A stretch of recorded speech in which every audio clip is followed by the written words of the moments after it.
boa tarde para quem está aqui nos Estados Unidos, boa noite para quem está no Brasil. Eu sou Cris Lira, eu sou professora de português aqui na Universidade da Geórgia, em Athens, nos Estados Unidos. Quero começar dando as boas-vindas a todas, todos e todes que estão presentes aqui hoje. And I'm going to switch to English just for a second to say that João Pedro, an FLTA student here at the UGA this year, will be putting notes in English in the chat if you need to check your Portuguese. Ok? Então, vou continuar em português. Antes de apresentar o autor brasileiro José Faleiro, que vai conversar com a gente hoje, como parte da nossa série de conversas sobre literatura brasileira contemporânea, eu gostaria de fazer alguns agradecimentos, né? Então, o primeiro agradecimento é: essa série de conversas sobre literatura brasileira contemporânea só é possível por conta do generoso patrocínio recebido do National Resource Center Title VI Federal Grant, o programa Flagship e o Departamento de Línguas Românicas da Universidade da Geórgia. Também quero aproveitar para agradecer a presença dos meus colegas, todos os estudantes, tanto do programa de português daqui quanto de Iowa, a Maria, que veio lá da Bahia, que é estudante do Texas. Muito obrigada pela presença de vocês. E toda a minha gratidão às pessoas que participaram para que esse evento acontecesse. Eu aproveito especialmente para agradecer o auxílio da assessoria de imprensa do José Faleiro, por meio da editora Todavia, da Natália Pazini e a Luzi Souza, né? Sem elas, essa conversa não teria acontecido, né, Faleiro? Então, agradeço demais. E, claro, agradeço a você também, Faleiro, por ter aceitado o nosso convite para bater um papo sobre literatura. E agora eu apresento o autor. José Carlos da Silva Júnior nasceu em 1987 e nasceu e vive na Vila Sapo, Lomba do Pinheiro, extremo leste de Porto Alegre. Adotou o pseudônimo José Faleiro em homenagem à mãe, de quem herdou a veia artística, mas não o sobrenome. É contista, romancista e cronista, autor de Vila Sapo, Venas Abertas, que foi lançado em 2019, Os Supridores, que foi lançado pela Todavia em 2020, e Mas em Que Mundo Tu Vive, que também foi lançado pela Todavia em 2021, este daqui.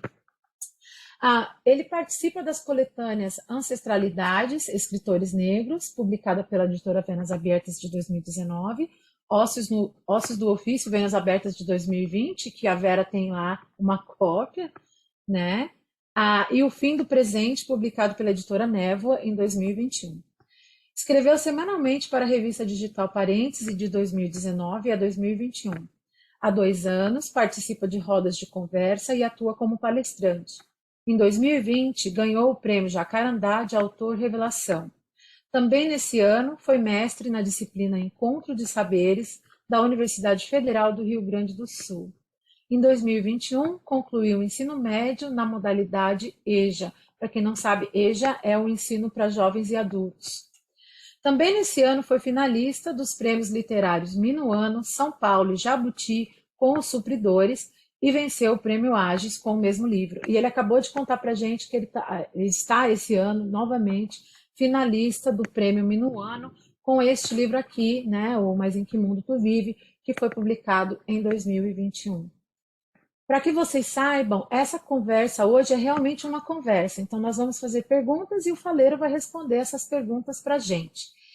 E em qualquer momento, caso vocês tenham perguntas, vocês podem escrever no chat, em português ou em inglês, ou levantar a mão para pedir para falar, ok?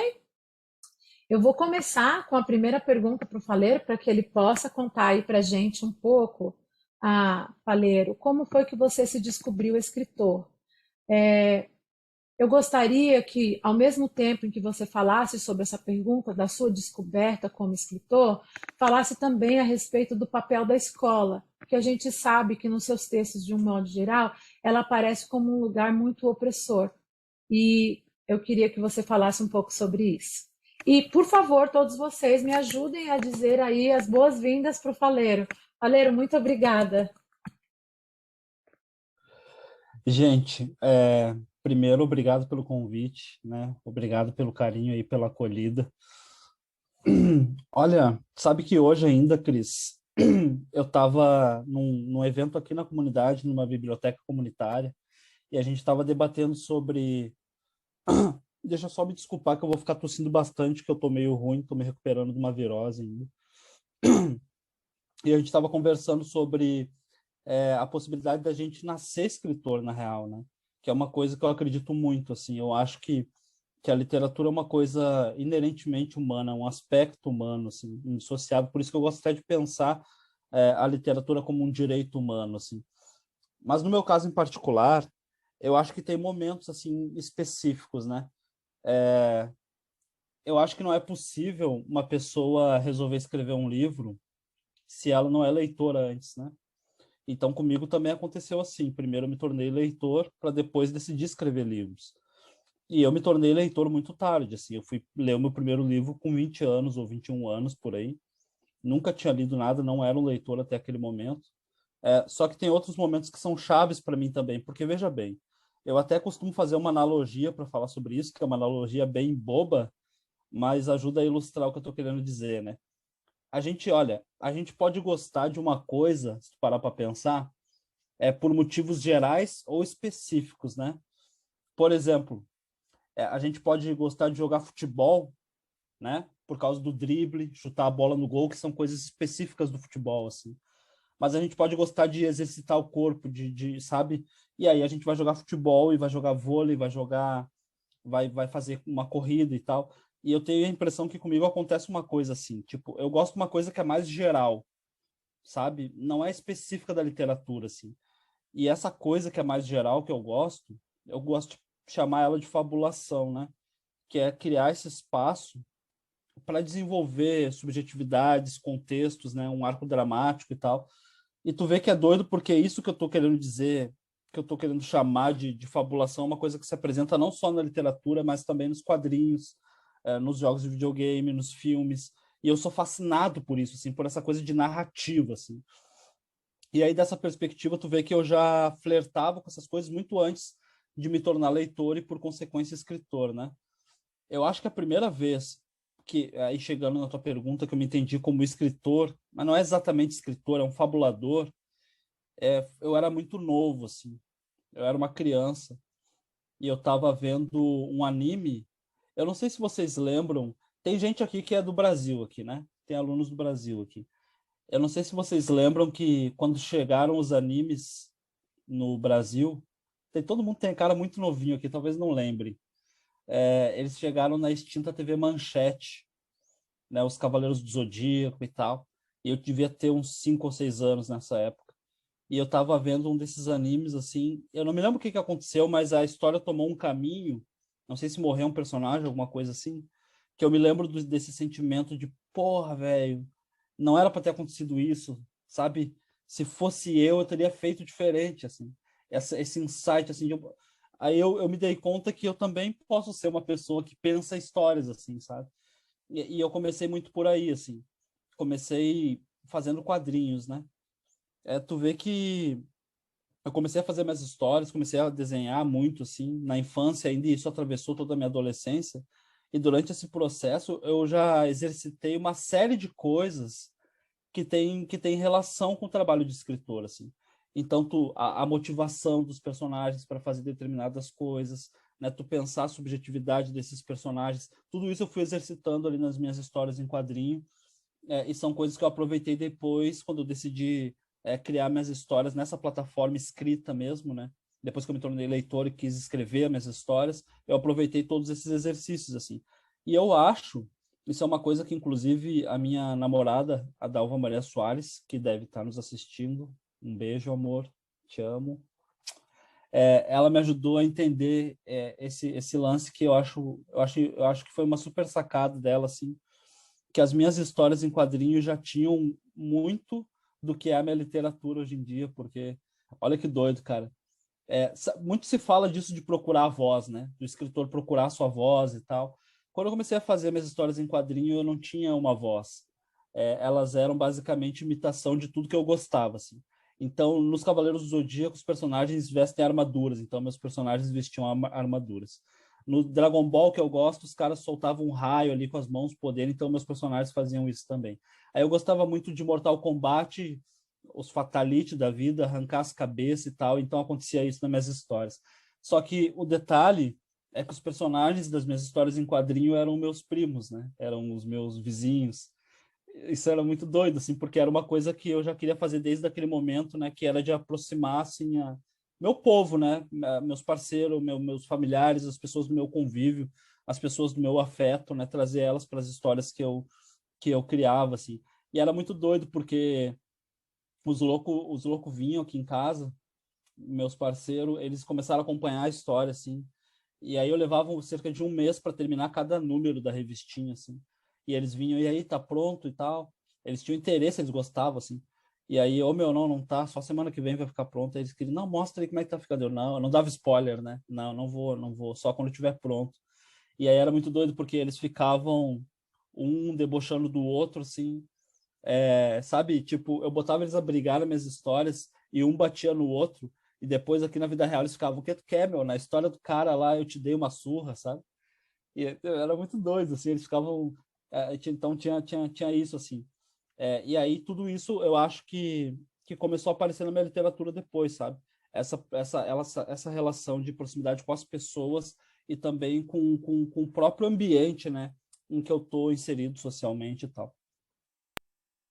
De Faleiro, obrigada. Eu achei muito interessante que você tenha trazido isso logo na primeira resposta, porque eu tinha isso marcado para falar em outro momento, numa crônica do Mas em que Mundo Tu Vive, que é o Para Não Enlouquecer, né? Termina justamente falando a necessidade de fabular, mesmo quando a parede do quarto se torna o único horizonte por vários dias a fio. A necessidade de fabular para não enlouquecer, né? Então, justamente, como que. Pode falar.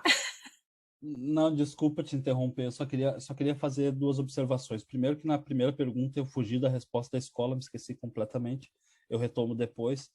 Mas sobre esse final aí que tu falou, eu fico feliz que tu tenha achado legal, porque eu me lembro de quando eu estava escrevendo essa crônica, e aí eu escrevia para a revista Parênteses e tal. E aí o doido é que com essa crônica aconteceu o seguinte: eu comecei a escrever assim, gostei do que eu estava escrevendo e tal. E quando chegou do meio pro fim da crônica, eu não sabia como acabar. Eu não sabia o que fazer, assim. E aí eu falei pro meu editor, o Luiz Augusto Fischer, que era meu editor na época, eu falei para ele, velho, essa semana não vai ter crônica, não vou entregar porque não... Sabe, a gente teve toda uma conversa que foi muito interessante, assim, ele dizendo, não, cara, tem que entregar sim, velho, não, tem que aprender a cumprir prazo e tal. Aí ele dizendo, o negócio é o seguinte, cara, nem sempre a gente vai fazer golaço, né? Às vezes o gol sai de canela, entendeu? Mas é gol do mesmo jeito. Então dá aí um desfecho pro texto e me entrega aí, tipo, tal. Daí eu fiz o que eu dei conta, assim, então eu fico muito feliz que você tenha achado legal, assim, a solução que eu encontrei pro final desse texto. Eu acho interessante esse final para esse texto específico, porque eu acho que de alguma maneira ele responde a essa ansiedade que você fala na sua primeira resposta, né? De que a escrita é um modo de sobrevivência também, é uma forma de você devolver para as pessoas do seu convívio a maneira como você consumia esses materiais, né? Esses aparatos culturais que chegavam até você. Então tem muito dessa relação também de apropriação, de como é que você pega esse produto que vem de fora, né, que é externo a você, e transforma ali na sua realidade, embora seja uma coisa assim, os meus primos também usavam escudo, que soa um pouco absurda, mas que tem tudo a ver dentro daquela realidade inventada, né? Então, muito, muito obrigada. Eu vou passar a bola agora para a Vera, que tem outras perguntas para você. E, novamente, para a audiência, caso vocês tenham perguntas, por favor, comecem a escrever aí, porque o tempo passa muito rápido quando a gente fala com gente interessante. Sim. Então, a minha primeira pergunta bom, já que esse livro aqui é uma relíquia, né? Então é sobre ele em específico, porque é uma coletânea, né? Com muitos contos e é da editora Vinas Abertas. E a gente teve uma conversa, a última conversa foi com a Karine Oliveira, né? Então, eu queria fazer uma conexão entre a Karine e você, para você contar como foi o seu processo de publicar pela Vianas Abertas, se foi o seu primeiro conto, se não foi, onde foi, né? E para você contar a história, como foi que você chegou aqui, nesse ponto. Então, assim, ó, essa é uma história meio longa, assim. sabe que em determinado momento eu me dei conta de uma coisa muito interessante, assim, que cara, quando eu decidi ser escritor, eu me empenhei, assim, de estudar tudo que tivesse a ver com produção de texto. Eu, inclusive, achava que iam ser, parafraseando o título aí do livro, eu achava que ia ser ossos do ofício, né? Eu pensava assim, cara, é um saco gramática, é um saco todos esses assuntos, mas se eu quero escrever, eu vou ter que estudar essas coisas, né? E até que não, né? Eu estou abrindo um parênteses aqui, foi muito prazeroso, assim, o que é doido, porque no colégio eu detestava, assim, eu detestava tudo que tivesse relação com isso, assim, português, tal, eu detestava ler os textos, assim. Mas quando eu fui estudar por conta própria, que isso é uma coisa até que a Dalva fala também, eu acho que faz muito sentido, que eu tive que desenvolver uma pedagogia própria, assim, sabe, de tentar encarar aqueles assuntos de uma maneira que fizesse sentido para mim. Foi maravilhoso, assim, eu me tornei viciado, assim, e aí eu fazia, era muito doido, eu pegava e lia lá os livros que davam toques, assim, de como produzir um texto e tal, e cada coisinha que eu ia aprendendo, eu escrevia vários contos, assim, para exercitar, assim, e tal. Então, eu me tornei meio fanático, era uma coisa obsessiva, assim mesmo, enfim, de apurar a minha escrita, porque eu achava que, eu achava assim, ó, cara, eu quero escrever, mas as primeiras coisas que eu escrever, eu sabia disso, vão ser ruins, assim, vão ser ruins. Isso é um troço doido, porque eu acredito muito nisso, assim, tipo, vocês devem conhecer até melhor que eu, tem muitos teóricos que dizem isso, né, que na verdade a literatura, a produção literária é uma coisa que não dá para ensinar, assim, mas dá para aprender, né? E se a gente parar para pensar, tem muitas coisas que são assim, né? Até andar é assim, se tu parar para pensar, né? A gente anda, mas como é que tu vai ensinar alguém a andar se tu tivesse que falar, ó, oh, se equilibra mais nessa perna, nossa, se equilibra mais na outra. Não faz muito sentido, assim. Eu acho que é uma coisa que se aprende na prática, a produção literária. Então, tipo, eu sabia que os meus textos iam ser ruins e comecei a me empenhar e exercitar muito e jogar muita coisa no lixo. Então, eu escrevia, olhava, tá ruim, jogava no lixo, escrevia. Por que eu estou dizendo tudo isso? Porque depois de um bom tempo fazendo isso, alguns anos fazendo isso, eu comecei a gostar das coisas que eu escrevia, sabe? E aí eu pensei, eu era muito ingênuo, e eu acho até que essa ingenuidade me salvou, assim, é porque eu pensava assim, cara, olha a minha lógica era a seguinte, depois de exercitar muito a produção, eu vou começar a produzir coisas legais, como tudo na vida, né? Com prática a gente começa a melhorar, e aí o que vai acontecer? Uma editora vai olhar, vai ver valor no meu trabalho, vai ver uma possibilidade de ganhar dinheiro com o meu trabalho, e eu vou publicar e é simples assim. Só que depois, quando eu caí na realidade, eu descobri que o processo de publicação é um outro aprendizado completamente novo, assim. E eu não sabia lhufas disso, assim. Então era doido, porque eu acho que eu escrevia bem. Quando eu terminei de escrever os supridores, eu gostava dos supridores, assim, e tal, mas eu não fazia ideia de como fazer para publicar um livro. E esse era todo um aprendizado novo que eu vi pela frente. Então, tentei muita coisa, assim. Sabe, eu cheguei a fazer uma lista de todas as editoras que eu consegui levantar do Brasil, assim. Todas, entre grandes, pequenas, médias, regionais aqui do Sul, as mais ali do Sudeste e tal, todas. E eu mandava e-mail para eles oferecendo romance, sabe? E aí, cara, eu tinha nessa lista, mantinha até um status ali. Por exemplo, essa editora eu mandei o e-mail já faz 3 meses e eles nunca me responderam, né? Então, se já faz 3 meses, eu mandava de novo. Esses aqui me responderam, mas eles querem que eu pague a publicação. Eu não tinha dinheiro. Aí, é assim ainda, assim, eu ia controlando por ali, né? E foram muitos anos fazendo isso e nunca deu em nada, assim. E aí tu vê que eu só fui publicar pela Venas mesmo. O primeiro que eu publiquei pela Venas foi o Vila Sapo, em 2019. E não foi por acaso, assim, sabe? Porque veja que, eu não sei se tu sabe dessa história, deve saber porque a Karine esteve aqui, mas a Karine criou justamente a Venas Abertas por conta dessa dificuldade, assim, que ela tinha de publicar.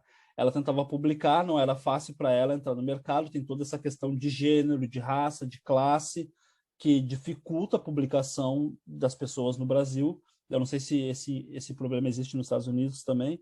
E aí a Karine, como não conseguia publicar, quer saber, eu vou criar minha editora. Ela é uma mina foda, velho. Vou criar minha editora e vou publicar meus livros, vou publicar pessoas parecidas comigo que também têm dificuldade de publicar e tal. E a Venas Abertas nasce assim, né? Aí para eu chegar nisso foi um rolê assim. Foi muito de coincidência assim. Eu acho que passa muito pelas redes sociais também, né? Acho que esse contexto das redes sociais teve uma abertura para a gente descobrir outras pessoas como a gente, assim, descobrir que que não é uma bolha, assim, né? Que na real tem uma galera, assim, que tem experiências sociais parecidas com as tuas e interesses parecidos com os teus, de publicação, por exemplo. E aí o que aconteceu foi o seguinte, um dia eu escrevi um texto e postei no Facebook que chamava Um Otário com Sorte. Eu escrevi esse texto, publiquei no Facebook, e eu nunca tinha publicado nenhum livro ainda, né? E aí, esse texto viralizou, assim, na época, para os meus padrões, né? Evidentemente, porque até então, assim, eu tinha 3 ou 4 curtidas nos meus posts, assim, das tias, né? As tias sempre lá, é, sempre fiéis lá, dando um like.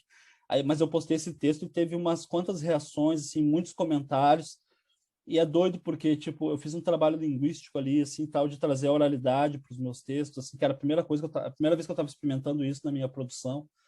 E aí, esses comentários, era justamente isso, assim, tipo, galera da minha vila aqui, da minha quebrada, dizendo assim, tem vários, tá até hoje lá o post, os caras dizendo, ô meu, porra, eu nem gosto de ler, velho, detesto textão, mas comecei a ler esse teu aqui, não consegui parar de ler. Olha que foda isso, sabe? Foi muito, muito do caralho, assim. E aí, nessa coisa de viralizar, de compartilhamento e tal, a Dalva apareceu lá. Eu, inclusive, conheci a Dalva por causa desse texto, né? E aí a Dalva apareceu lá. Eu conheci, fiquei amigo também do Evanilton Gonçalves, que é o escritor de Salvador e tal. Escreveu, inclusive, o prefácio, né, do Vila Sapo. O Giovanni Martins comentou lá do Sol na Cabeça e tal, de uma galera. E eu comecei a perceber uma coisa que, por incrível que pareça, até aquele momento eu não fazia ideia, que existia todo um rolê, assim, todo um movimento de pessoas com experiências sociais parecidas com a minha, que estavam ou tentando publicar, ou já tinham publicado alguns trabalhos, então tinha toda essa galera. E aí a Dalva conhecia a Karine, porque as duas são de Belo Horizonte, né? Aí a Dalva conhecia a Karine e começou não, tu tem que publicar e tal, vamos levar teus textos para a Karine. E aí aí fiquei amigo da Karine e tal, e a gente começou a pensar em publicar, assim. Aí eu tinha uns 3 textos prontos, assim, uns 3 contos, e a gente, cara, a princípio, o supridor estava pronto já, sabe? Então, a princípio, tanto eu quanto a Karine tínhamos interesse de publicar o romance, mas, cara, isso encarece o livro, sabe? E a gente não tinha dinheiro. Eu não tinha, a Karine também não tinha. Então, tinha que ser um livro mais ou menos curto, assim, e aí a Karine foi conseguir dinheiro emprestado, cara, para viabilizar a publicação, assim, sabe? Enfim, daí ela conseguiu o dinheiro emprestado, a gente fez o Vila Sapo curtinho, são 6 contos, né? Os contos curtos e tal. E aí foi a minha publicação de estreia, assim, pela Venas. Aí depois eu publiquei nessa coletânea do Ossos do Ofício e também no do Ancestralidades, também foi pela Venas. E, enfim, começou assim. Legal. Eu tô nessa fase agora, eu sou você lá no comecinho. Tô tentando publicar e só quem dá o like nas minhas publicações são meus primos, minhas primas, minha mãe, lê todas. Então é legal ver sua trajetória e saber como foi o comecinho. Legal, Vera, obrigada. Eu sei que você tem outras perguntas, mas já tem algumas perguntas que chegaram aqui pelo bate-papo. Uma delas em inglês, da nossa aluna de doutorado, Laura Vieira, e eu vou falar para você, então, Faleiro, a pergunta dela em português. Ela disse: Oi, Faleiro, muito obrigada por sua participação aqui e por essas palavras enriquecedoras, né? E ela menciona que você falou sobre a sua jornada, iniciando aí com as histórias em quadrinhos. E ela, a Laura, é uma estudiosa das histórias em quadrinhos, né? Ela o doutorado dela está ligado a essa área, e ela disse que achou fascinante que você tenha também essa trajetória, né? E aí ela perguntou se você poderia dizer quais são alguns títulos dessas histórias em quadrinhos ou desses romances em quadrinhos com os quais você entrou em contato, né? E também outros materiais não necessariamente literários, como filmes ou programas de TV, música, que ainda sirvam como referência para você, né? E também se você ainda escreve essas histórias em quadrinhos e se você está planejando em escrever uma em breve.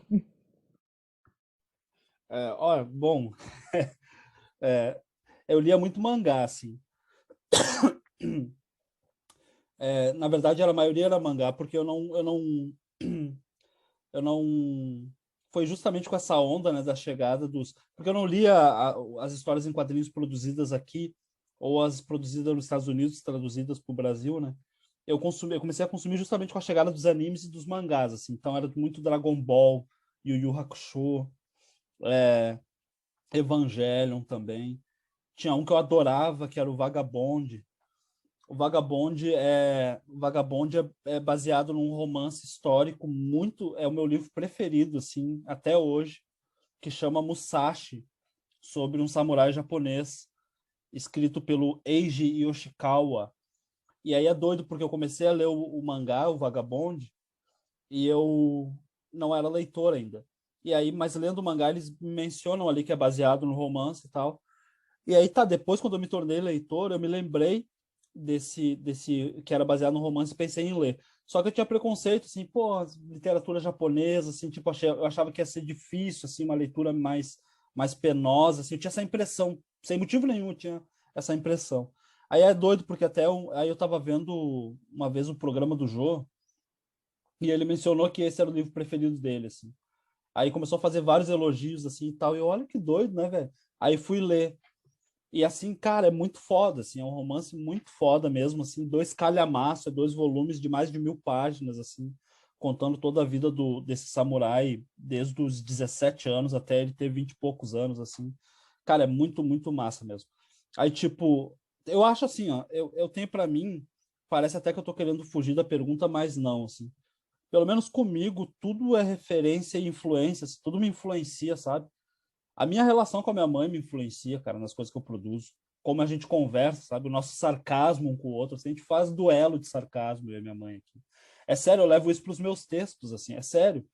É, tipo, eu me lembro de uma vez que eu tava. Só abrindo parênteses aqui, eu tava. Pra vocês terem uma noção do que é o nosso dia a dia aqui.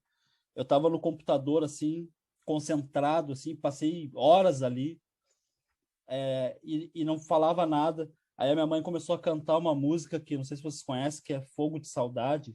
Ela, dentro do meu ser, arde uma paixão, né? Fogo de saudade. Aí ela cantou uma palavra errada, assim. E eu corrigi ela, assim, ó, não é assim, é tal coisa. Aí ela falou, ah, tá vivo. Ela me desafiou pro sarcasmo, né? Ah, tu tá vivo? Achei que o computador tinha te engolido. Aí eu falei, não, eu voltei do mundo dos mortos para te corrigir, porque essa falha era muito grotesca, né? Eu não podia deixar passar, isso é uma vergonha, tu cantar essa música errada, né? Aí ela falou, sabe o que é uma vergonha? Vergonha é tu sentado nesse computador aí só de cueca, e com a cueca furada ainda por cima. Então, tipo, eu levo muito a minha relação com a minha mãe, com as minhas tias, com os meus amigos. Cara, tudo isso me influencia na minha produção. E, obviamente, os filmes que eu assisti, né, os livros que eu li, as histórias em quadrinhos, os videogames, né, os jogos de videogame que eu joguei me influenciam muito. Eu já até conversei em alguns lugares sobre isso. A arquitetura dos supridores eu tirei de um tipo de jogo de videogame, eu posso até falar sobre isso um pouco depois, né? Então tudo isso me influencia, assim, e serve de referência para mim. É claro que, inclusive, eu acho que a gente tem referências e influências que são conscientes e outras que não são, sabe? Tu vê que doido que eu gosto muito dos filmes do Tarantino, por exemplo. Gosto muito, muito, muito dos filmes dele. Só que, por exemplo, tem coisas que eu fiz conscientemente, por exemplo, nos Supridores, que tem muito a ver com Machado, assim, que é outra influência para mim, outra referência para mim, né? Machado de Assis. E isso foi consciente, assim, sabe? Tem muita coisa que eu faço nos meus textos que tem a ver com Racionais, assim, Racionais MCs. E isso conscientemente. Mas tu vê que eu nunca pensei nos filmes do Tarantino, nunca pensei conscientemente sobre isso, mas essa foi das primeiras coisas que falaram dos Supridores, assim, quando saiu uma matéria na Folha de São Paulo dizendo que era tinha muito a cara do Tarantino, assim, o meu texto. E aí depois que saiu essa matéria, muita gente começou a concordar, assim. Eu acho até que faz algum sentido, mas eu não pensei nisso, assim. Então é isso, assim, eu acho que a gente tem influências que a gente sabe, referências que a gente sabe, outras que a gente não se dá conta, assim, mas no fim das contas eu acredito que tudo acaba nos influenciando, assim. Obrigada, Faleiro. Muito, muito obrigada. A conversa está ótima, já tem um montão de perguntas. É, Eu vou fazer a pergunta pela ordem que apareceu. Essa pergunta é do Ivo Cruz, ele é aluno de mestrado aqui na Universidade da Geórgia e ele diz assim: lendo as crônicas Dor de Dono e Vitória da Tua Gente, eu percebi que ambas são também sobre empatia. A primeira é sobre a empatia com o patrão, a ponto de fazer os funcionários defenderem o patrimônio dele como se fossem deles. Já a outra é sobre empatia com pessoas que vemos no nosso dia a dia. Espera aí que eu acho que teve que cortar um pedaço da pergunta. Eu acabei não conseguindo terminar de escrever a pergunta. Ivo, então termina a pergunta pra gente, Tá Ivo. certo. Então, lendo Vitória da Tua Gente, eu também cresci numa quebrada, como diz no livro, só que numa quebrada amazônica. Eu percebi o quanto essa nossa empatia ela é pré-fabricada ou pela mídia ou pelo ambiente corporativo, né? E é muito mais fácil, às vezes, você ter empatia por alguém que a mídia ou que o sistema capitalista queira que você tenha empatia do que com pessoas mais próximas de você. No caso do livro, as pessoas pobres, né, em situação de rua. Eu queria saber se no teu processo como autor você teve esse processo de passar por essas empatias mais pré-produzidas, né, pela mídia, pelo sistema capitalista, ah, e para ter mais empatia com pessoas mais próximas da tua realidade, porque para mim foi bem impactante ler esse texto, Vitória da Tua Gente, porque eu percebi, nossa, como é mais fácil eu ter empatia por gente que não tem nada a ver comigo do que pessoas que são mais a minha gente mesmo, mais semelhantes. É, cara, eu passei sim por esse processo de ter empatia com pessoas que não tinham nada a ver comigo. Eu acho que não tem como escapar, porque a gente é uma introjeção assim de ideológica que a gente é bombardeado o tempo todo, sabe, nos outdoors, nos jornais, nas novelas, nos filmes, nos livros também. A gente é torpedeado com isso o tempo todo e eu acho que é impossível escapar. O que eu acho que acontece algumas vezes, não é sempre, e eu acho que tem que ter uma chave que vira assim, é que acontece alguma coisa que a gente percebe isso, assim, a gente se dá conta disso e começa a desconstruir isso. A partir do momento que a gente se dá conta disso, a gente começa a desconstruir. Eu tive alguns momentos na minha vida assim que foram chaves, sabe? Um dos momentos, inclusive, é citado nessa crônica, na Vitória da Tua Gente, né? Cara, porque, tipo, essas crônicas, esse livro de crônicas é os meus textos mais autobiográficos que tem aí. Tem algumas coisas de ficção que eu fiz para arredondar um pouco as coisas assim, mas tem muito de coisas que eu experimentei mesmo, experienciei aí. E aí, cara, isso que fala aí, que foi uma das chaves que eu tô te falando agora, aconteceu mesmo. Eu vinha do trampo e ficava bebendo com um senhor que estava em situação de rua, assim. E até aquele momento eu não tinha me dado conta que queria fazer letras, né? Até aquele momento eu não tinha me dado conta, assim, do que eu digo no texto, assim, que, tipo, tem mais gente vivendo na rua com uma vida parecida com a minha do que gente cursando letras. Eu me dei conta conversando com aquele senhor ali. Aí eu olhei, era quase como se eu olhasse para ele e pensasse, tá ali eu amanhã, né? Sabe? Porque, tipo, porra, o cara morou no Pinheiro, mesmo bairro que eu, trabalhava na construção civil da mesma forma que eu, construiu um galpão lá na URGS, eu também trabalhei construindo galpão na URGS. Tipo, cara, tipo, tudo apontava para que eu também acabasse. Era muito mais fácil que eu fosse. Que a minha vida tomasse um rumo de vulnerabilidade do que um caminho diferente, assim. E eu me dei conta disso conversando com aquele senhor. Isso é uma das chaves que teve na minha vida, assim. Mas teve outras. Olha só, teve uma outra coisa que aconteceu que é muito doido. Perceba, perceba esse lance que eu tô te falando dessa introjeção ter entrado na minha cabeça também. Eu tinha um pensamento assim, cara. Quando eu me tornei leitor aqui na minha quebrada, eu comecei a me ausentar das ruas, assim.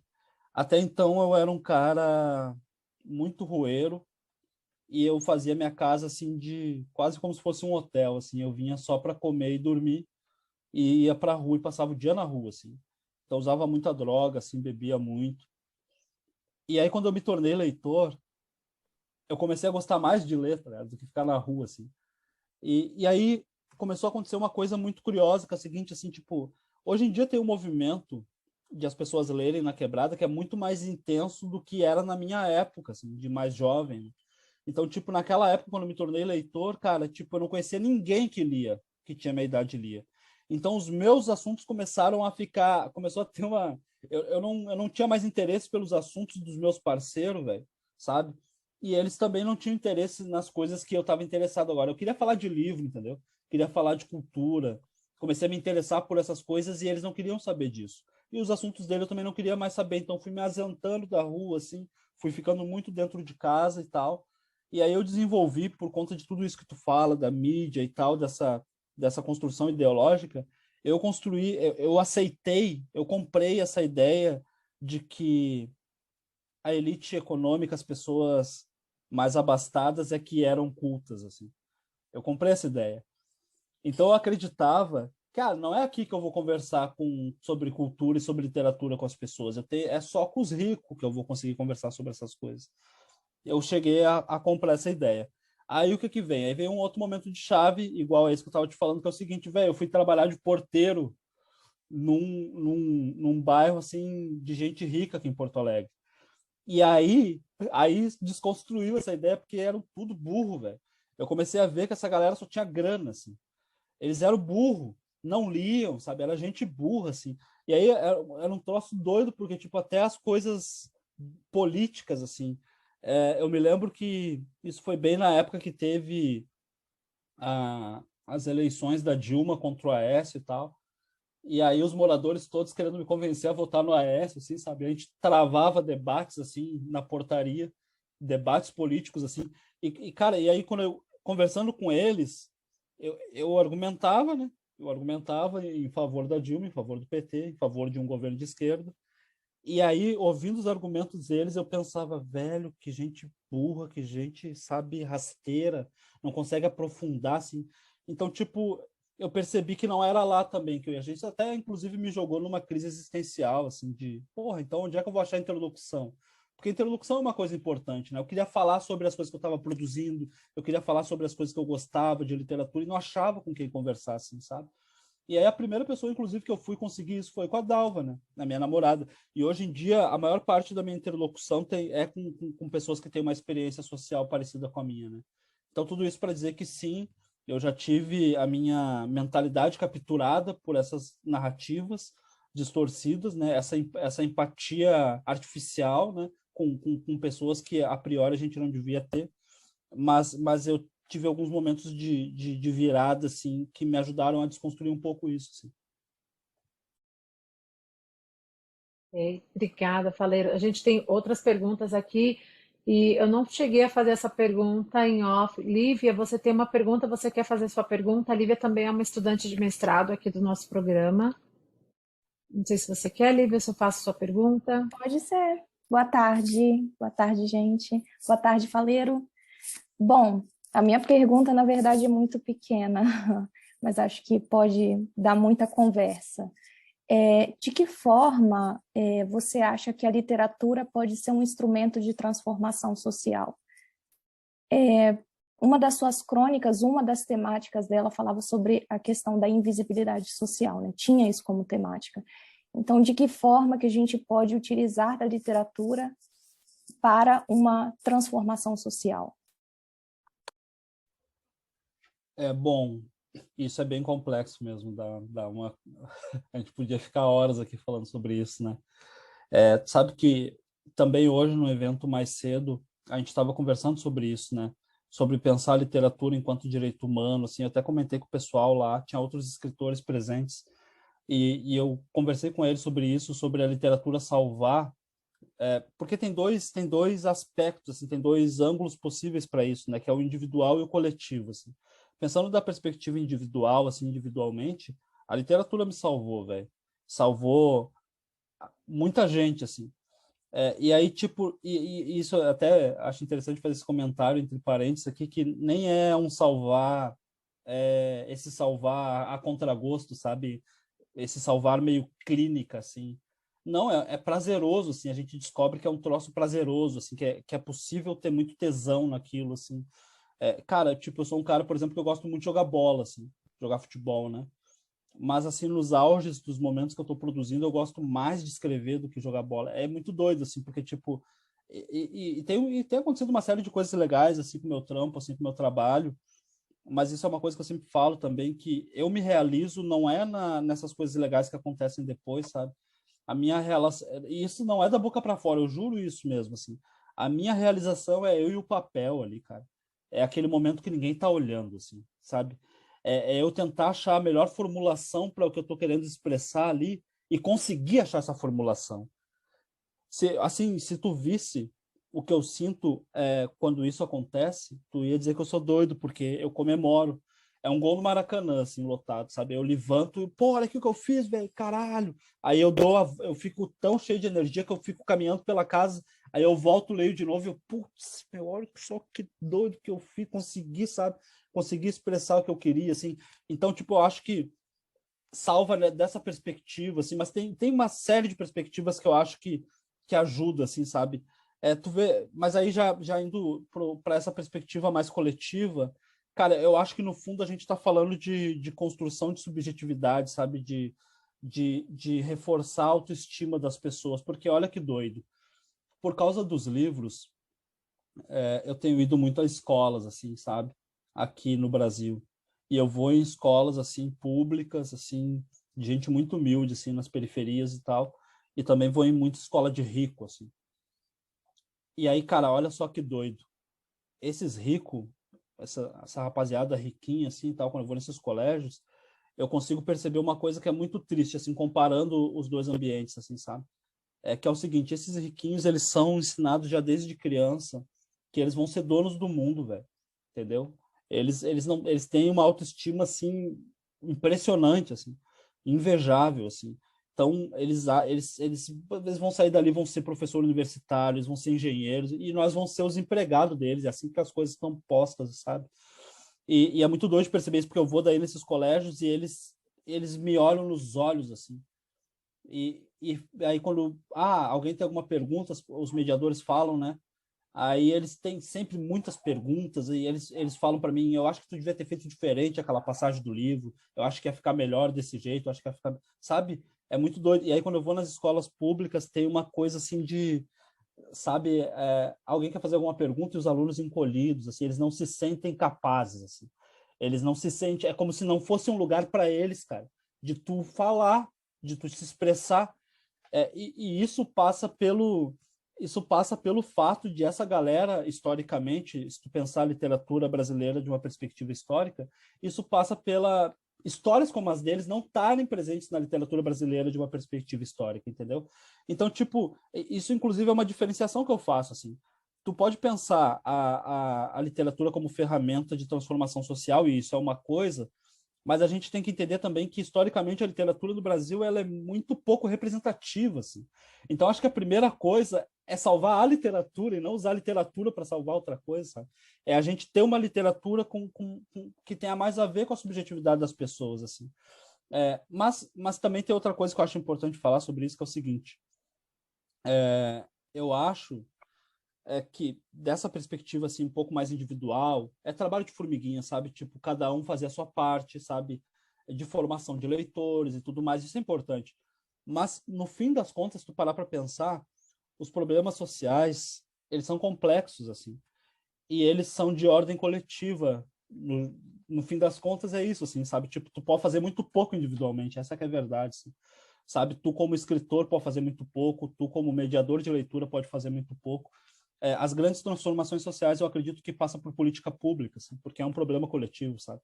É por isso que passa, assim.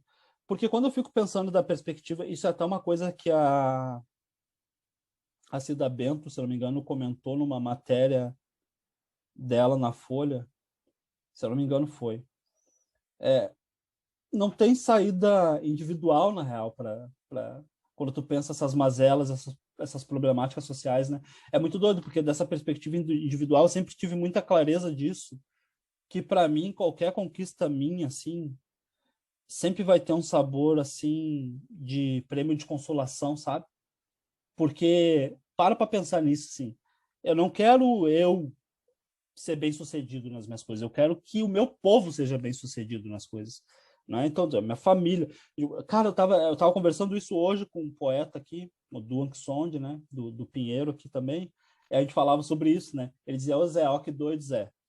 Eu chego na universidade, as pessoas falam, lá veio o Duan, poeta, o Duan, historiador, tá fazendo história e tal, na URGS, né? Todo mundo me conhece. Mas se passa o meu pai, eles atravessam a rua, tá ligado?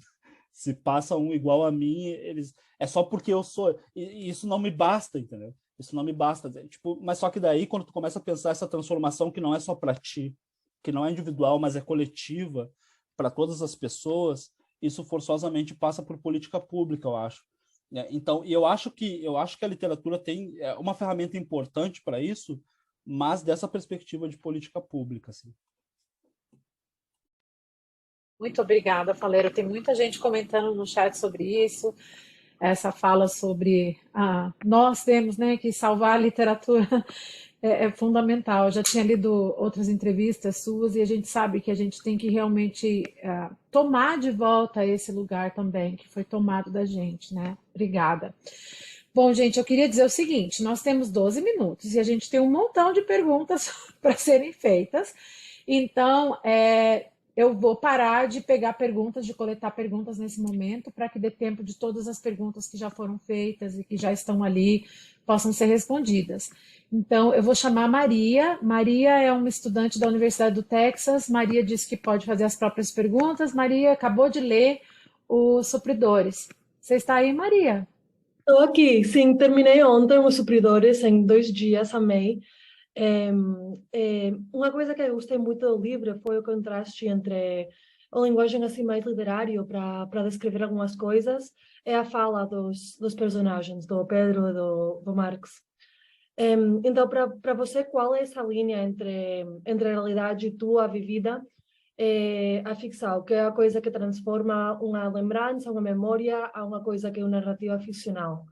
Isso era a primeira pergunta. Tenho outra assim curtinha que tem que ver com a outra, que é isto para você, o texto dos Supridores, é somente um texto pedagógico, literário, assim, uma história, ou é também um texto pedagógico de ideologia marxista? Já que muitas das conversações de Pedro com outros personagens tem muito a ver com... hoje tudo isso explicar tem que ver muito com o Capital de Marx e com outras ideias assim marxistas. Se deu para atender, Cris pode clarificar, se não. Assim, ó, eu acho, no modo como eu vejo as coisas, ninguém é obrigado a concordar comigo, mas é muito difícil essa fronteira que tu me pergunta, né, entre o ficcional e o autobiográfico, assim. Isso parece óbvio, assim, mas quando a gente para pensar sobre isso, não é tão óbvio assim, sabe?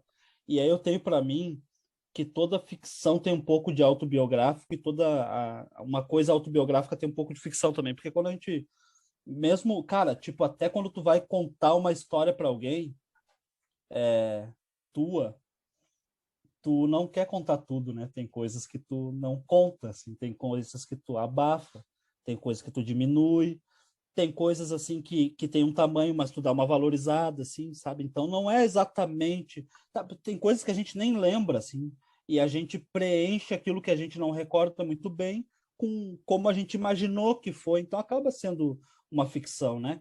E a ficção também, a mesma coisa acontece com a ficção. Tipo, eu posso escrever uma coisa que não tenha nada a ver comigo, e eu sempre uso essa imagem, né, de escrever sobre um astronauta, que eu não tenho essa experiência, né? Escrever sobre um astronauta que vai para Marte é ficção, a princípio, né?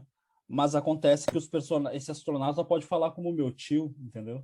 Então, eu posso trazer elementos assim da minha experiência, do meu cotidiano, para preencher essas coisas. Então é bem difícil assim estabelecer esses limites, né? Aí, tipo, como eu vejo as coisas dessa forma, eu prefiro fazer o seguinte, ó. Quanto a ser ficção ou não, eu costumo pensar da seguinte forma, eu costumo pensar de maneira binária, é mais fácil, sabe? Para mim. Então, binária no sentido do seguinte, ó, que nem um interruptor, né? Ou é ficção ou não é. Eu não gosto de pensar o quanto é ficção, porque nem tem um termômetro para medir isso, não tem uma balança, né? Então, tipo, eu gosto de pensar ou é ficção ou não é. E o que vai determinar isso, para mim, foi a minha intenção com o texto, assim. No caso dos supridores, eu tinha a intenção de produzir uma ficção. Então é ficção. Por mais que eu trabalhei em supermercado, né? Eu roubei muito bombom também no supermercado. Tipo. Mas apesar disso, os supridores não é a minha história, entendeu? Não é a história dos meus amigos que trabalharam em supermercado. Não, ele é uma história, é uma construção ficcional e eu uso muito da minha vivência como base, assim, né? Como subsídio. E aí sobre o lance marxista é o seguinte, ó. Muitas pessoas têm feito essa leitura e eu acho que faz até muito sentido, mas eu discordo um pouco. Cara, tu sabe que muita gente disse aqui que era uma espécie de tradução do marxismo. Essa primeira matéria que saiu do livro, ainda lá em 2020, saiu na Folha de São Paulo, o cara disse que era Marx para manos, né? Porque era a ideologia marxista apresentada uma linguagem um pouco mais popular, assim. Essa era a ideia. Só que eu acho que isso não faz muito sentido, porque, veja bem, embora o Pedro tenha lido lá o Marx, o personagem leu Marx e tal, eu acho que o que acontece ali é um outro fenômeno diferente, assim. Porque se tu parar para pensar, as categorias de análise do Marx não pertencem ao Marx. Essa é a grande questão. O Marx olhou para a sociedade e percebeu as contradições do capitalismo e tudo mais, mas isso não pertence a ele. Mesmo que nunca tenha lido Marx, tu pode parar e pensar, opa, sabe, por que eu ganho tão pouco se quem está produzindo sou eu na fábrica, né? Qualquer pessoa pode olhar para a sociedade e perceber essas contradições. Por que eu trabalho no supermercado abastecendo caixas e caixas de chocolate e eu não tenho dinheiro para comprar chocolate? Né? Tipo, tem alguma coisa errada aí. Então, essas categorias de análise não pertencem ao Marx e qualquer um pode olhar e ver, assim. Eu acho que, apesar de o Pedro ler o Marx, eu acho que o que eu tentei fazer foi um pouco isso, é uma interceptação, não é uma tradução. Até porque para tu traduzir alguma coisa, tu precisa dominar a linguagem de origem e a linguagem de destino, né? Para eu poder traduzir o marxismo acadêmico para uma linguagem mais popular, eu teria que dominar esse marxismo acadêmico e eu não domino, assim. Eu já li Marx, mas eu não consegui entender nada, assim, quase nada, assim, sabe? Então, o que eu acho que acontece é uma interceptação, assim, tipo, da mesma forma que o Marx olhou para a sociedade e tentou problematizar isso, é o que eu tento fazer um pouco no livro e é o que o Pedro tenta fazer um pouco também. E aí é problematizar a partir da minha bagagem, sabe? A partir da minha bagagem, enfim, intelectual, cultural, né? As coisas que me constituem enquanto pensador, assim, enquanto pessoa capaz de olhar para a sociedade e pensar a respeito da sociedade, sabe? Valéria, obrigada. E a Maria também havia feito um comentário muito rapidamente, né, enquanto você falava, sobre ela sentia sim a presença do Tarantino um pouco, especificamente naquele momento nos Supridores da morte do Luan. E ela comentou isso. Que legal, né, ter essa leitora aí fresquinha que acabou de ler o romance. Obrigada, Maria. A próxima pergunta é uma pergunta da Elisa. A Elisa é uma aluna nossa de doutorado, de mestrado aqui também na Universidade da Geórgia. E o chat andou um pouquinho aqui, eu preciso reencontrar onde está a pergunta da Elisa. Só um segundinho.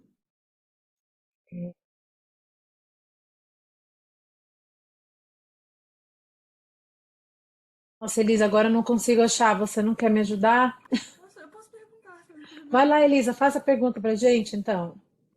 Ok, então, o que eu queria perguntar tem um pouco a ver com o que você já falou um pouco, que é sobre trazer a literatura de volta para o povo e para representar o povo em si, porque eu sinto que quando a gente fala de literatura que não é a tradicional hegemônica, sim, a gente tem essa concepção de literatura marginalizada, né?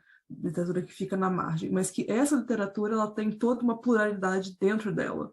E eu queria que você falasse um pouco sobre a importância de representar toda a pluralidade dentro dessa literatura marginalizada e não colocar tipo tudo dentro do mesmo guarda-chuva que nem algumas pessoas costumam fazer. Legal tu fazer essa pergunta, porque quando eu escrevi o Vila Sapo, eu tinha essa pretensão, assim, e depois eu descobri que não era possível, assim. eu queria que o Vila Sapo fosse o mais plural possível dentro dessa questão, assim, de escrever, assim, meio às margens, assim, e tal. E aí eu fui me dando conta de que isso não é possível porque, cara, eu não entendo eu não sei como é a experiência de uma pessoa gay na periferia, por exemplo. Eu não sei como é a experiência de uma pessoa trans na periferia. E eu não sei como é a experiência de uma mulher na periferia, né? Tipo, eu sei como é a experiência minha de homem, assim, na periferia.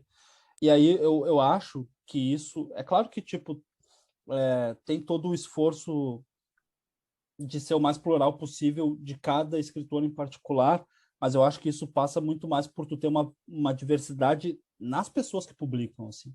Percebe? Eu acho que tu tem que ter mulheres publicando, eu acho que tu tem que ter pessoas que são gays publicando, porque daí tu vai conseguir ter um pouco mais de diversidade nesse sentido, assim. Eu acho que não é uma pessoa que vai conseguir fazer uma coisa dessas, assim, sabe? Mas quando tu tava falando, eu pensei em dizer um outro troço agora que me escapou. Deixa eu... Pode repetir a pergunta só para eu ver se eu resgato? Desculpa. Posso. Sobre como, quando a gente fala de literatura marginalizada ou literatura da margem, essas identidades e pluralidades sendo aí para o mesmo guarda-chuva. Ah, sim, né? Não, lembrei que eu tinha me ocorrido de falar enquanto tu dizia, que é o seguinte, ó.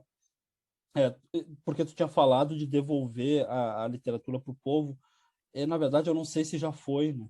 Eu não sei se já foi em algum momento, assim, porque pelo menos como se constituiu o povo no Brasil, cara, tipo, a grande parte da população hoje, a gente sabe como se configurou, por exemplo, as favelas no Brasil, as periferias no Brasil, né? Que foram as pessoas que, depois da abolição, que nunca se efetivou e tal, foram jogadas às margens das cidades, assim, tal, e assim se constituiu essas pessoas. E essas pessoas não tinham direito à escola, cara, tipo, eles não, sabe? Então, tipo, como é que tu vai ter essas pessoas participando da produção literária se nem frequentar o colégio? Se podia... Existiam políticas públicas para inibir essas populações, assim, da produção intelectual, literária e tudo mais, né?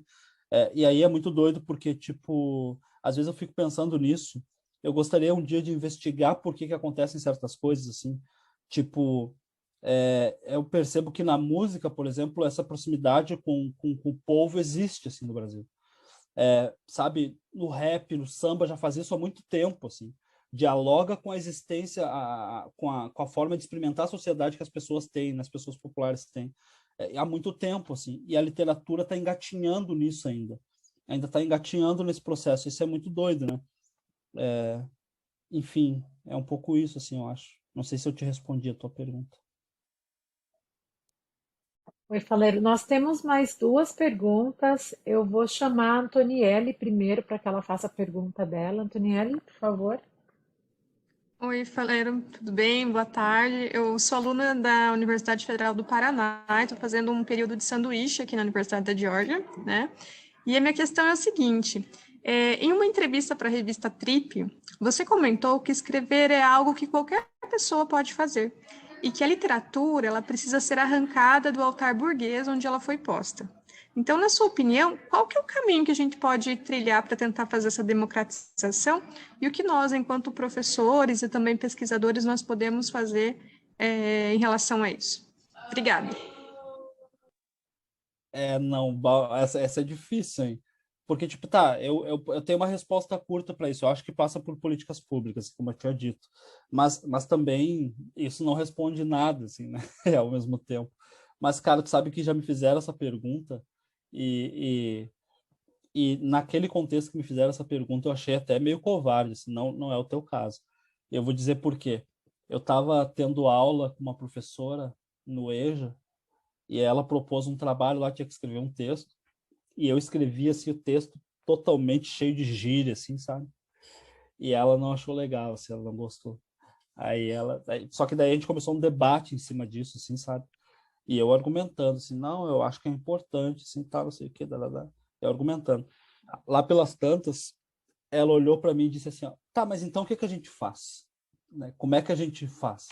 Né, para trazer um pouco mais essa linguagem mais popular, assim, tipo, eu vou dar aula de quê aqui, então, né?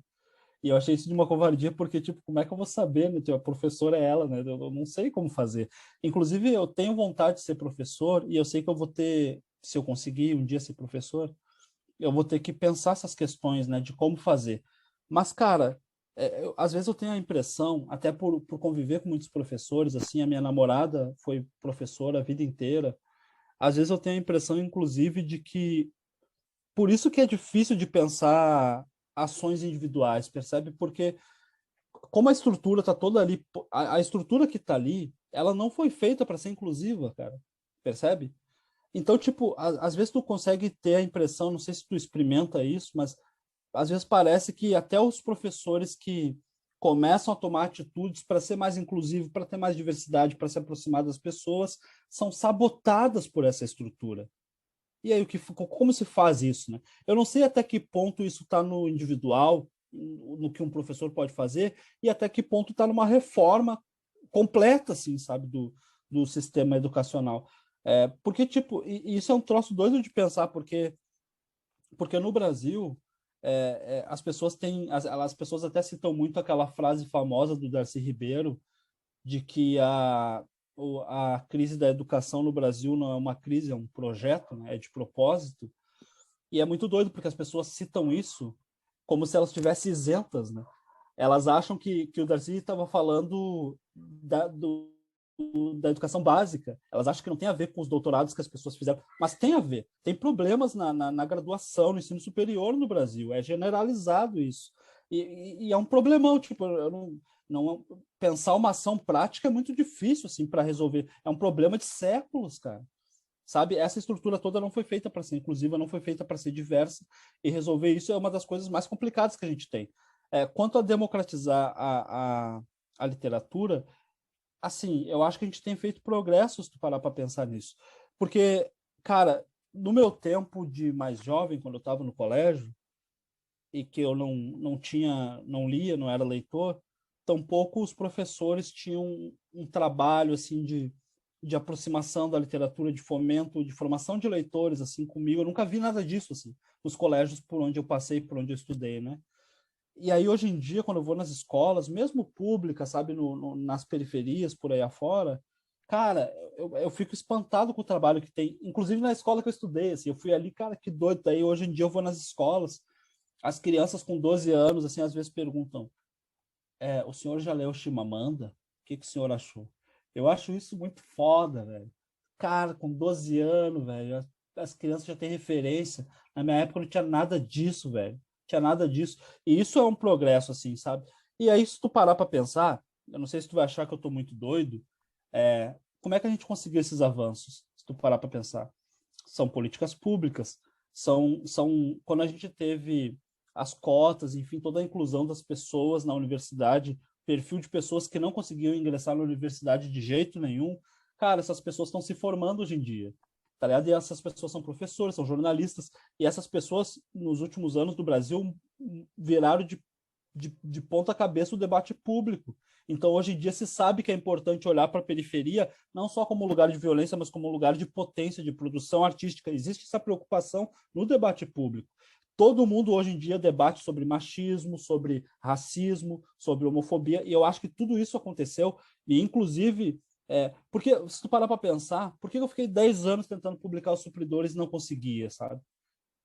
E aí hoje em dia, aí eu publiquei, ele foi finalista de um prêmio importante, o Jabuti, sabe? Então, tipo, cara, alguma coisa aconteceu, e essa transformação social positiva que a gente tem, que a gente, que a gente fez antes dessa ascensão fascista que a gente está enfrentando agora, passa por políticas públicas, assim. Então, acho que essa é a resposta. Mas, ao mesmo tempo, todo mundo sabe que, assim, tipo, a gente fez progresso, mas que tem muita coisa para fazer, né? Todo mundo sabe disso. Então, a gente precisa de mais políticas públicas ainda mais efetivas, né? Eu acho que o caminho é esse, assim.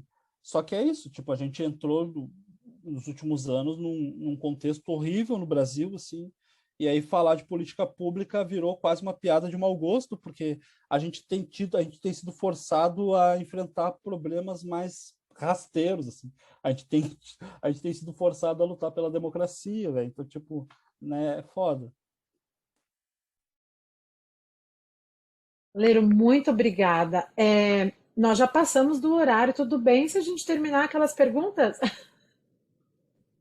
Tudo bem? Então, tem uma pergunta da professora Cecília Rodrigues, ela pediu que eu lesse. A pergunta dela é a seguinte: eu queria fazer uma pergunta sobre a crônica Uma Vitória da Tua Gente, que se relaciona à atividade peripatética de andar pela cidade. Qual é a conexão entre aprendizagem, literatura e caminhar pela cidade?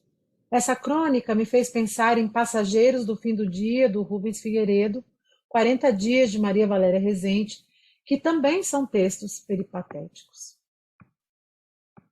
Personagens em trânsito pela cidade. Falei. Assim, eu tive um período da minha vida assim de muita que teve a ver inclusive com a leitura. Olha que doido, né? Quando eu me tornei, que nem eu estava dizendo ali, quando eu me tornei leitor, eu me tornei um cara recluso. E eu, no meu caso em particular, assim, eu entrei em depressão, assim. Então, chegou um momento da minha vida que eu fiquei um bom tempo, assim, alguns anos sem ter vida social, sabe? Eu me trancava em casa e ficava lendo, estudando coisas, assim. E não tinha mais amigos, assim, tipo, parei de frequentar os rolês e tal. E aí eu comecei a desenvolver síndrome do pânico, assim. E era muito difícil para mim, assim. Porque, enfim, não é saudável, né? Ficar isolado dentro de casa e tal. E aí, quando eu saía para ir trabalhar, por exemplo, era muito foda, assim, porque eu fazia de tudo para não estar na rua, assim, por causa dessa angústia, né? Aí eu saía pra rua e era muito doido. Eu tinha a impressão que as pessoas nos botecos estavam falando de mim, assim, tinha um desespero, assim. Era uma coisa violenta mesmo, assim. Eu pegava, teve uma vez que eu peguei o ônibus e me senti tão mal, era um mal-estar físico, assim, sabe, de dar calafrio, assim, de suar frio, e eu tive que descer do ônibus, assim, e tomar um ar e pegar o próximo, assim, tal. Então, eu tive um período da minha vida que não era prazeroso para mim andar pela rua. Como hoje em dia eu me sinto à vontade andando pela rua, isso é uma coisa que eu gosto muito de fazer. Isso me causa um prazer, assim, que eu não sei nem descrever, porque eu fui privado disso durante muito tempo, né, por causa desses problemas, assim. E aí tem uma outra coisa também que eu chego a comentar numa das crônicas do livro, que eu tenho experimentado a cidade de um jeito diferente, justamente por causa da literatura, né? Então tu vê que doido. Eu falo isso na crônica, né? Cara, eu ia para lugares em Porto Alegre para trabalhar, assim, centro ou os bairros assim de gente mais abastadas. Eu ia lá para trabalhar e voltava e construía a minha relação sujeito-cidade na periferia, na Lomba do Pinheiro e tal. E aí muito doido, porque, tipo, eu falo isso na crônica, né? Parecia que os prédios do centro, eles eram de papelão, assim, eles não tinham história, assim, sabe? Eles eram de mentira. E hoje em dia, não. Eu participo de muito evento literário, sabe? Me convidam para muitos rolês, assim. Então é outra relação que eu estou construindo com a cidade. É muito louco, porque eu passei aí 30 anos em Porto Alegre e por causa da literatura é como se de repente uma nova Porto Alegre tivesse surgido na minha frente, assim, sabe? Então, tipo, me dá muito prazer, assim, caminhar pelas ruas. Eu gosto de caminhar, inclusive, sabe? Eu gosto muito de caminhar. Ao ponto de eu ir para lugares muito longe, assim, às vezes a pé por isso, assim, e essa é outra coisa que eu acho que eu comento numa das crônicas, se eu não me engano, assim, pelo prazer, assim, de tropeçar num cordão, sabe? Para assim, para vocês que não são gaúchos, o cordão é o meio-fio, a gente chama de cordão. Tropeçar no cordão, né? Atrasar, sabe? Tu tá caminhando pela calçada e via aquela baforada de fumaça do caminhão, assim. Essas intempéries, assim, de estar na rua. Porque isso me faz pensar que eu tô no mundo mesmo, assim, sabe? De verdade, porque é doido, né? Tipo, tu pegar um Uber, parece que a função de um carro é te isolar mesmo do mundo, né? Tipo, então tu não ouve as pessoas, tu não participa da cidade, assim. E eu gosto da sensação de participar da cidade. Então, como isso faz parte do meu modo de ser e do meu modo de estar no mundo, isso acaba refletindo nas coisas que eu escrevo, assim, porque as coisas que eu escrevo, no fim das contas, são muito do meu modo de ser e do meu modo de estar no mundo, assim, são sobre coisas que me afetam que eu escrevo, assim. Então acaba refletindo no texto. Leiro, muito obrigada. Eu tenho a última pergunta agora, o Daniel Ferreira, o nosso aluno de doutorado, que vai fazer essa pergunta. E, nossa, achei muito interessante tudo que você falou sobre essa questão da cidade. Obrigada, Faleiro. Daniel, pronto? Vamos lá? Vamos, oi, Faleiro. Minha pergunta é se tu escreve a tua literatura, se tu percebe a tua literatura como uma literatura marginal, que tu escreve para contrastar com a literatura hegemônica, ou se tu percebe, ou se tu só tem a intenção mesmo de contar a história da tua comunidade e se essa literatura acaba por acidente sendo percebida como marginal. E também se já tentaram mudar a tua escrita, porque tem muita gíria, né, que você falou, para poder publicar. Não. Vou começar só um momentinho, gente. Só um segundinho. Eu já volto aqui. Tia, não sei, mas eu não posso sair do trabalho nos 5 minutos.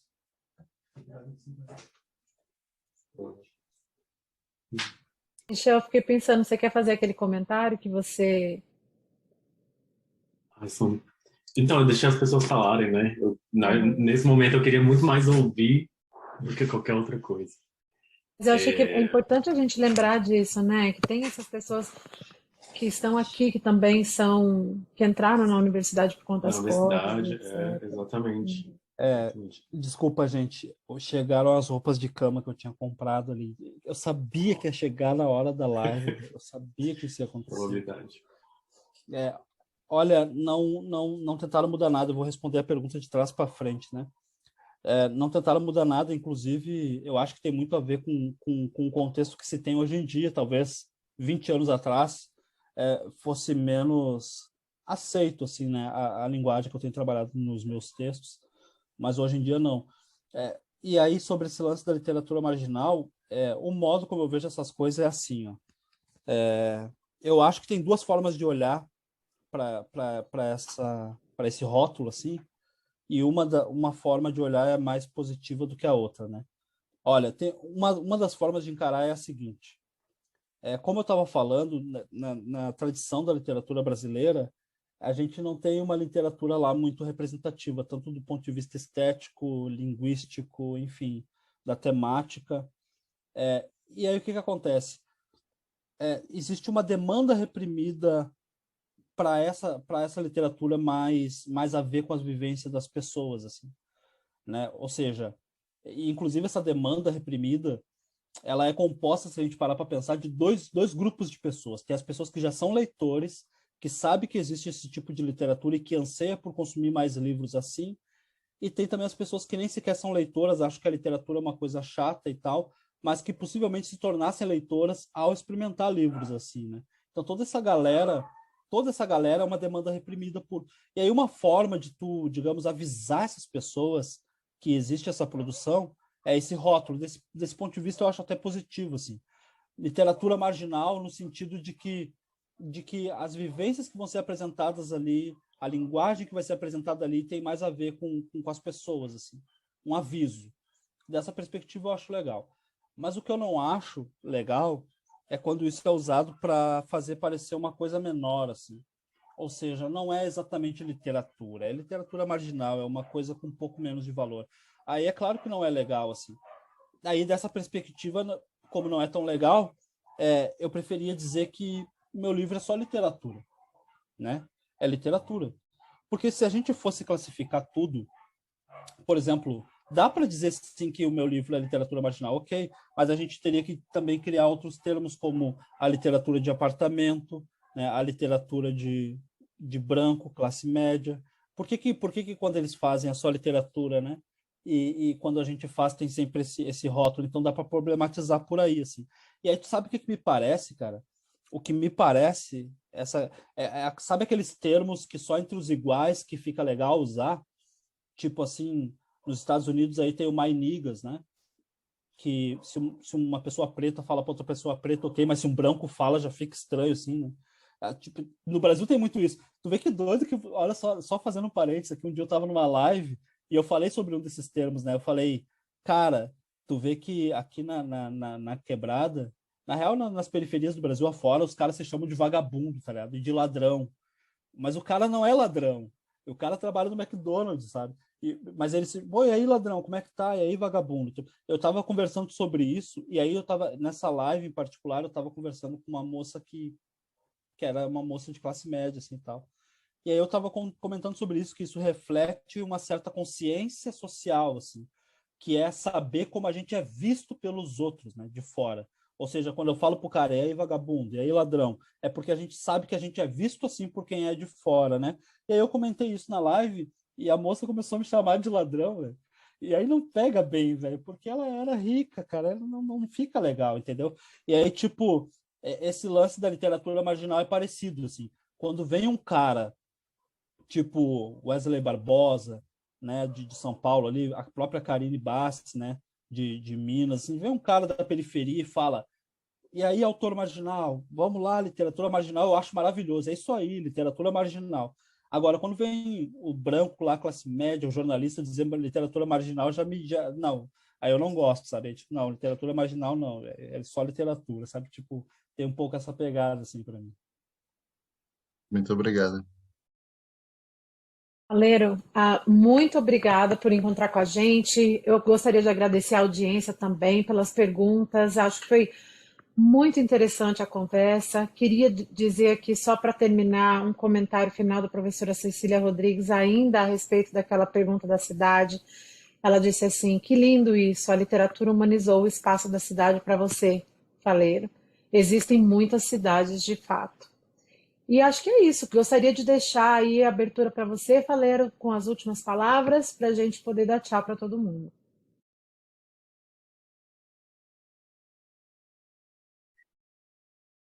Você está mudo, Faleiro.